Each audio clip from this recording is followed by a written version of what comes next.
Hello friends, कैसे हैं आप सभी। Myself Bharat Kurseja, faculty of chemistry, आप सभी स्टूडेंट्स का एक बार फिर से तहे दिल से पूरे जोश जुनून और हिम्मत के साथ हार्दिक अभिनंदन करता हूं। बच्चों हमारा जो चैप्टर चल रहा था क्लास 11 केमिस्ट्री का, कौन सा, रसायन विज्ञान की कुछ मूल अवधारणाएं। आज इस चैप्टर के अंदर हम बात करेंगे पदार्थ के गुणधर्म की। पिछले लेक्चर में हमने बात की थी कि पदार्थ कहते कैसे हैं और पदार्थ को कितने भागों में किस तरीके से वर्गीकृत किया गया है, जिसको हमने डिटेल में पढ़ा था। ठीक, तो आज हम बात करने जा रहे हैं पदार्थ के गुणधर्म की। यानी पदार्थ जो है वो दो भागों में वर्गीकृत होता है मुख्य रूप से, एक भौतिक वर्गीकरण और एक रासायनिक वर्गीकरण। तो भौतिक वर्गीकरण और रासायनिक वर्गीकरण दो भागों में पदार्थ वर्गीकृत होता है। तो इस आधार पर पदार्थ के अंदर दो प्रकार के गुणधर्म पाए जा सकते हैं, एक तो भौतिक गुणधर्म और एक रासायनिक गुणधर्म।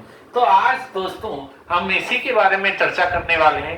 तो जुड़ जाइए हमारे साथ, गुड मॉर्निंग बोल के, हाय बोल के, जो भी बोलना है बोलिए, दिल खोल के बोलिए दोस्तों, पूरे जोश और जुनून के साथ बोलिए, क्योंकि जितनी ज्यादा आप अपने प्रेजेंस दिखाने वाले हैं ना दोस्तों आज के इस लेक्चर में, उतना ज्यादा मजा आने वाला आज के इस लेक्चर में। चलिए तो बात करते हैं पदार्थ के गुणधर्मों की।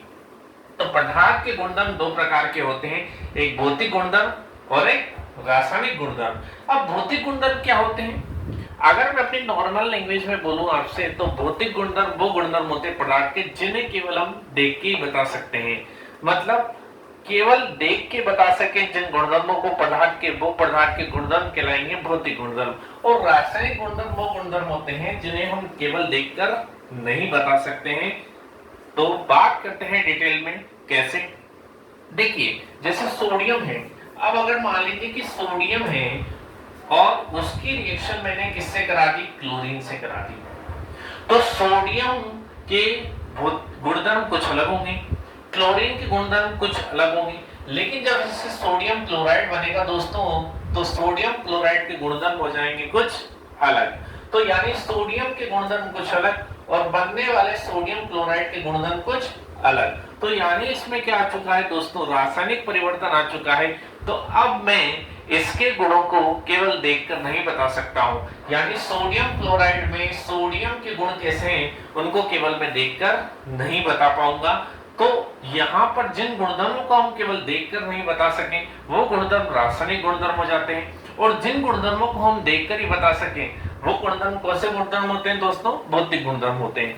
तो ऐसे गुणधर्म यानी पदार्थ में कोई रासायनिक परिवर्तन नहीं होना चाहिए अगर हम किन गुणधर्मों को देखने जा रहे हैं, भौतिक गुणधर्मों को देखने जा रहे हैं। तो ऐसे गुणधर्म जिनका मापन पदार्थ की प्रकृति या स्वरूप तरह संगठन में परिवर्तन, इसके संगठन में परिवर्तन किए बिना किए जा सके, वो क्या कहलाते हैं, भौतिक गुणधर्म कहलाते हैं। जैसे सोचना, सुनना, समझना और पूरा ध्यान याद रखना।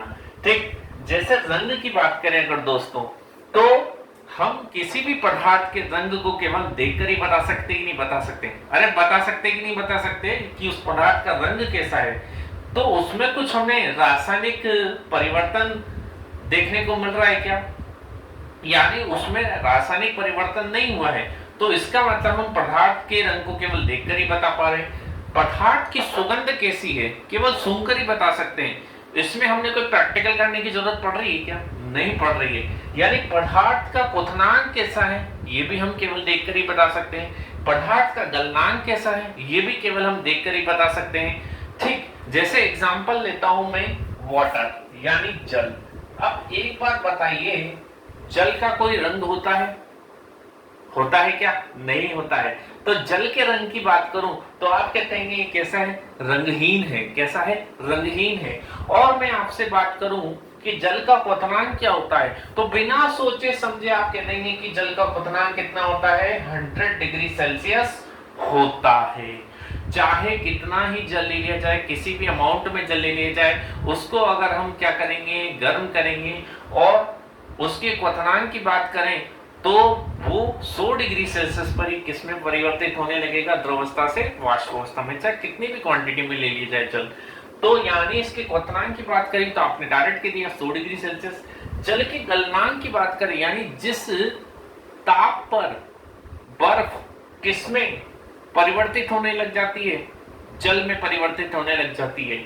यानी ठोस अवस्था वाष्प अवस्था में ठोस अवस्था द्रव अवस्था में जिस ताप पर परिवर्तित होने लगे वो ताप क्या कहलाता है? उस पदार्थ का गलनांक कहलाता है। तो आप जानते हैं कि 0 डिग्री सेल्सियस ताप पर ही ठोस रूप से यानी बर्फ रूप से जल जो है द्रव अवस्था में परिवर्तित होने लगता है।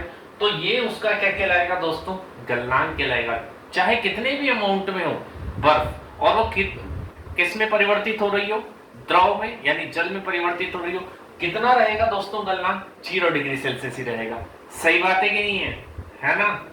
चलिए, तो 0 डिग्री सेल्सियस उसका क्या है? गलनांक है। तो दोस्तों मेरी बात सुनिए और समझिए।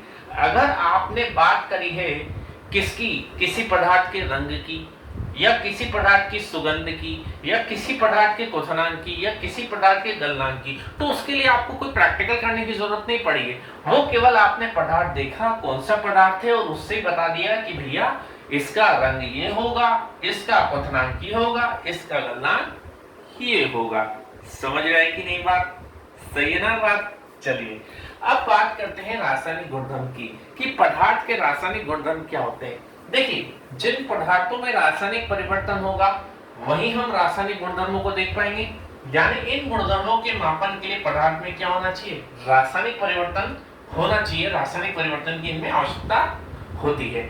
जैसे मान लीजिए अम्लता की बात करें तो देखिए हाइड्रोजन गैस है और साथ में क्लोरीन भी क्या होती है? गैस होती है। और जो HCl बनता है वो क्या होता है? एक एसिड होता है, अम्ल होता है। तो हाइड्रोजन गैस है, ये भी गैस है, लेकिन बनने वाला क्या है? एसिड। क्या है? एसिड। तो अब यहां में एसिड यानी अम्ल की अम्लता को केवल देखकर नहीं बता सकता हूं, मुझे कुछ ना कुछ प्रैक्टिकल करना पड़ेगा इसकी अम्लता को बताने के लिए। क्यों? क्योंकि यहाँ पर रासायनिक परिवर्तन हुआ है।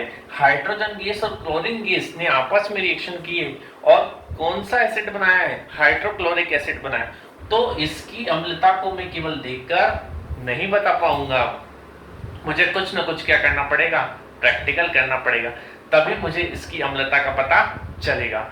इसी तरह किसी क्षार की क्षारकता को भी केवल मैं देखकर नहीं बता सकता, क्योंकि उसमें क्या हुआ होगा? कोई ना कोई रासायनिक परिवर्तन हुआ होगा और रासायनिक परिवर्तन के बाद ही वो किसमें कन्वर्ट हुआ होगा? क्षार में कन्वर्ट हुआ होगा। तो किसी अम्ल की अम्लता या किसी क्षार की क्षारकता अगर हम बता रहे हैं तो पदार्थ का कौन सा गुणधर्म है दोस्तों? रासायनिक गुणधर्म है। कौन सा गुणधर्म है? रासायनिक गुणधर्म है। तो आज हमने बात की है पदार्थ के गुणधर्मों की, जिसमें हमने भौतिक गुणधर्म की भी बात कर ली और जिसमें हमने रासायनिक गुणधर्म की भी बात कर ली है। तो भौतिक गुणधर्म वो गुणधर्म है पदार्थ के जिनको हम केवल देखकर बता सकें, जैसे कि किसी पदार्थ के रंग को, सुगंध को, क्वथनांक को, गलनांक को केवल हम देखकर ही बता सकते हैं। यानी यहाँ पर ऐसे पदार्थ के गुणधर्म बताए जाएंगे जिनके प्रकृति, स्वरूप या संगठन में कोई परिवर्तन ना हो। तो अगर संगठन, स्वरूप या प्रकृति में कोई परिवर्तन नहीं होगा किसी पदार्थ के, तो अगर हम उसके कुछ गुणधर्म देख रहे हैं तो वो कैसे गुणधर्म होंगे? भौतिक गुणधर्म। ठीक। और जिन पदार्थों में रासायनिक परिवर्तन हो जाएगा उन पदार्थों के अगर हम उन गुणधर्मों को देखें तो वो कौन से गुणधर्म होंगे? रासायनिक गुणधर्म होंगे, जिनका मापन जो है हम देखकर नहीं कर सकते। मतलब उसके लिए हमें कुछ ना कुछ प्रैक्टिकल करना पड़ेगा। यानी किसी अम्ल की अम्लता या किसी क्षार की क्षारकता का मापन किसी न किसी प्रयोग द्वारा ही संभव है, केवल देखकर बताना संभव नहीं हो पाएगा। समझ में आया कि नहीं? बिल्कुल।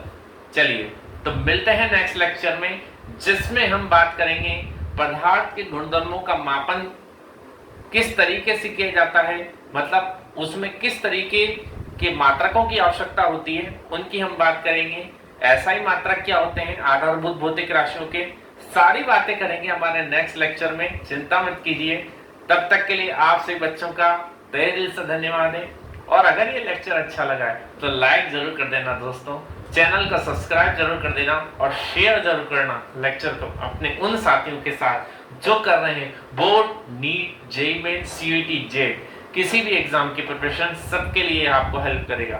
तो मिलते हैं नेक्स्ट लेक्चर में, तब तक के लिए आपसे बच्चों का तहे दिल से धन्यवाद। जय श्री कृष्णा।